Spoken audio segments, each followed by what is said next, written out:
Welcome back to ABC News Live Reports. An au pair is back on the stand today in the trial of a Virginia man accused of conspiring with her to kill his wife and another man.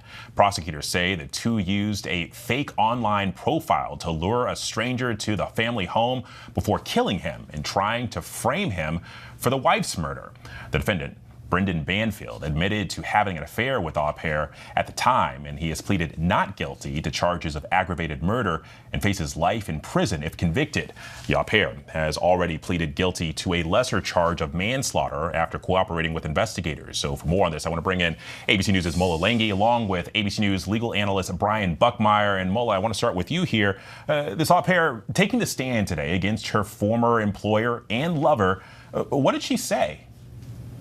Well, Alex, in her testimony, Magalese claimed that she decided to cooperate with prosecutors, not in order to save herself or to take a deal, but to do the right thing, is the way that she put it. We also learned from her that when she was first arrested, she continued her relationship with Banfield, exchanging letters with him, with his mother, that the Banfields initially paid her legal bills. They deposited money into her prison bank account, but that they ultimately cut ties with her when she accepted that plea deal.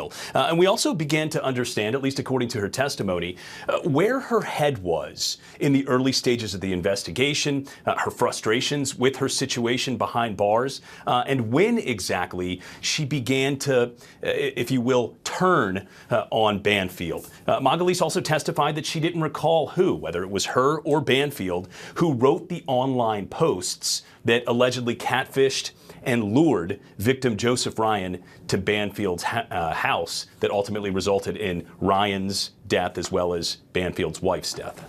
Well, and Brian, she's an alleged co-conspirator here. In your estimation, I mean, she cut a deal, but was her testimony effective? I think her testimony was effective in the sense of giving such detailed explanations as to how this scheme was played out. Because don't forget, Brendan Banfield is an IRS investigator, and specifically, I believe, in the criminal department. So the technical aspect of this scheme allegedly came from him, and her ability to articulate and work through the various points of the scheme, even though she didn't have the details as to specific dates or times or who had a laptop at what specific time and when, that helps the prosecution. And explaining why she in essence cut a deal rather than she's testifying to help put a bad person in prison rather than helping herself or avoiding prison time does help, because that's a large contention that the defense raised in opening statements. Well, and Brian, a lot of people watching here, do you think there's any chance that Banfield takes a stand? Yeah, a lot of people always ask if I have this kind of like crystal ball to detect that. Is there a chance? Yes. Do I think it's very, very slim? Absolutely. Because this is the type of case where the defense wants to say the prosecution didn't prove their case. This witness wasn't credible. This witness didn't corroborate these facts. This. They don't want to be on the defense, for lack of a better term, looking at his own statements that he's going to have to say when he's on the stand. So do I think he could testify? Maybe. Do I think it's a bad idea? Yes. And so likely, I don't think this is the case where the defendant takes the stand.